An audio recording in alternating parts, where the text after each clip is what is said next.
السلام علیکم گائز، کیسے ہیں آپ سب؟ الحمدللہ میں ٹھیک ہوں اور امید کرتی ہوں کہ آپ سب بھی اپنے گھر خیر و عافیت سے ہوں گے۔ میرا نام عظمیٰ ناز فاطمہ ہے اور میں یوسف علیہ السلام کا واقعہ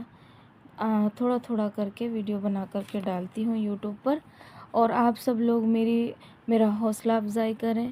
میری ویڈیو کو لائک کریں، چینل کو سبسکرائب کریں اور شیئر کرنا نہ بھولیں۔ تو چلو شروع کرتی ہوں اللہ کے نام سے جو بڑا مہربان نہایت رحم والا ہے۔ نحمدہ نصلی علی رسولہ الکریم، اما بعد۔ یعنی بنیامین کے اسباب میں سے وہ کٹورا برآمد ہو گیا، جس کے دیکھتے ہی تمام بھائیوں کے تلووں کے نیچے سے زمین نکل گئی۔ رنگ سارے بھائیوں کے فک ہوئے، سب کے بس ہوش و خروش جاتے رہے، عقل زائل ہو گئی ایک ایک کی، اور لبوں پر سب کے خشکی آ گئی۔ اس قدر ان کی ہوئی شرمندگی، تلخ گویا ہو گئی بس زندگی۔ کیسے دریائے ندامت میں گرے، کیسے سر کنانیوں کے جھک گئے، دیر تک سکتے کا عالم ہو گیا، دیر تک ان پر رہا محشر برپا، اور پھر سنبھلے تو یوں سنبھلے سبھی، ننھے سے بھائی کی شامت آ گئی، ہو کے برہم پل پڑے اس پر تمام، اور کیا یمن سے پھر یہ کلام، کیا غضب تو نے کیا یہ کیا ستم، آل اسرائیل کا کھویا بھرم، خاک میں تو نے ملا دی آبرو، حیف کی چوری کی تو نے جستجو، تو نے رسوا کر دیا ہم کو ستم، تو نے یہ کیسا دیا ہم کو عالم، ہائے کیا پردیس میں عزت گئی، ہائے کیسی ہم کو رسوائی ہوئی۔ آخرش بھائی کی اسی یوسف کا تھا، یعنی کہ آخرش بھائی اسی یوسف کا تھا جس نے ہم کو اس سے پہلے دکھ دیا، بس یہی امید ہم کو تجھ سے تھی، خوب تو نے آج ذلت ہم کو دی۔ ادھر بنیامین کہتے ہیں میں نہیں کچھ جانتا یہ کیا ہوا، میں نہیں واقف کہ یہ کیا ہو گیا، یہ کٹورا میں نے رکھا ہو اگر، ہاتھ جل جائیں میرے بس زیر و زر، اس میں ذرہ بھر نہیں میری خطا، کام یہ کس نے خدایا جانے کیا کیا۔ سوتیلے بھائی، یہ کٹورا تو نے جب رکھا نہیں، پھر کہاں سے آ گیا اے ہم نشیں، ہاتھ جب اس کو نہیں تیرا لگا، اونٹ پر تیرے یہ اڑ کر آ گیا، واقعی تو نے چرایا ہے اسے، واقعی تو نے چھپایا ہے اسے۔ بنیامین، لو سنو اے بھائیو اس کا جواب، اپنے دل میں تم نہ کھاؤ پچھتاوا، جس نے اونٹ پر وہ رکھے تھے قدم، اس نے ہی رکھا کٹورا پیش دم، تم نے چوری کی تو بس میں نے بھی کی، تم اگر ہو شاہ تو میں بھی ہوں وہی، مجھ کو ناحق تم نہ یوں رسوا کرو، بلکہ سب اللہ سے ڈرتے رہو، جسے تم اس مرتبہ تھے بے قصور، بے خطا ہوں اس دفعہ میں بھی ضرور۔ بنیامین کی گرفت۔ جب سب سے پچھلے اور آخری تلاشی میں بادشاہ مصر کے پانی پینے کا کٹورا بنیامین کے سامان سے نکل آیا تو حسب ارادہ یہ لازمی ٹھہرا کہ بنیامین کو شاہ مصر 1 سال کے لیے غلامی میں لے لیں۔ چنانچہ ایسا ہی ہوا کہ جب حضرت یوسف علیہ السلام اپنی تدابیر اور حکمت عملی میں کامیاب ہو گئے اور کٹورا چھپانے کا راز بالکل پوشیدہ اور حسب منشاء مخفی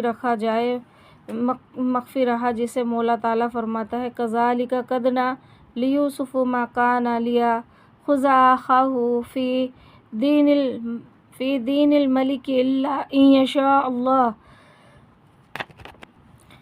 نرفع درجات من نشاء